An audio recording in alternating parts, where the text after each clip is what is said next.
So I've just written a speech that I'm going to present tonight as a surprise speech for my grandpa's Robbie Burns evening at my grandpa's house.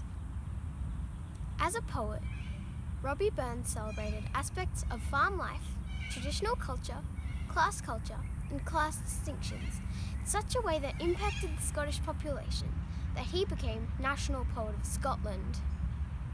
Although he didn't set out to achieve this title, he clearly and repeatedly expressed his wish to be called a Scots bard, a type of traditional Celtic poet or reader.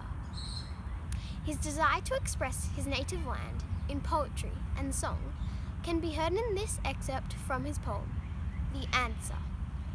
Even then a wish, I mind its power, a wish that to my latest hour shall strongly heave my breast. That I, for poor old Scotland's sake, some useful plan or book could make, or sing a sang at least.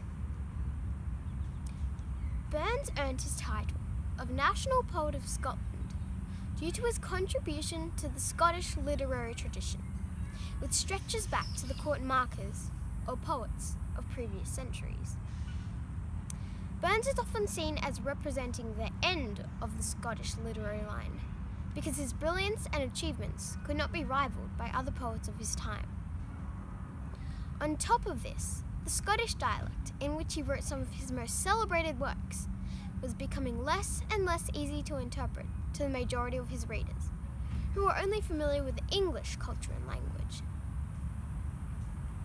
Burns is also seen as the beginning of another literary tradition.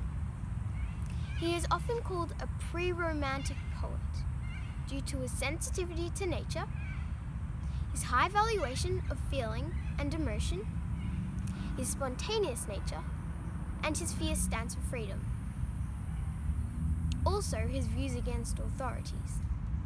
He was connected with the European cultural movement of the late 18th and early 19th centuries, which shared with Robert a concern for creating a better world. Since Burns was Scottish, his poetic achievements seem outside the mainstream of 18th century English literature, and he doesn't fit neatly into any poetic period. As a result, he is often left out of literary histories of those periods, with the linguistic qualities of his work providing an additional barrier. Burns' roots within the common people and his concern for social rules make him particularly popular around the world. His literary products stand firmly rooted in his environment from which they came from, and remain with us as an ever-present reminder of humanity's power, and are as deep and thought-provoking as they are today as when they were written.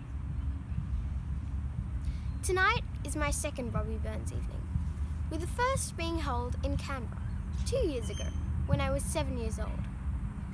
The first time round, I didn't want to try the vegetarian haggis. I was tired. I didn't understand or appreciate the speeches to their full value, and I wanted to go home early. Tonight, however, I have vowed to try the haggis and stay awake a little longer. And I look forward to hearing other speeches and poems. I also look forward to being inspired beyond the realms of a YouTube video or short clip on the internet. More importantly, as a 9-year-old who enjoys literature and new ideas, I look forward to gaining a deeper appreciation and insight of life's beauty and wisdom through the written word of a bygone century, and through the eyes and words of Robert Burns.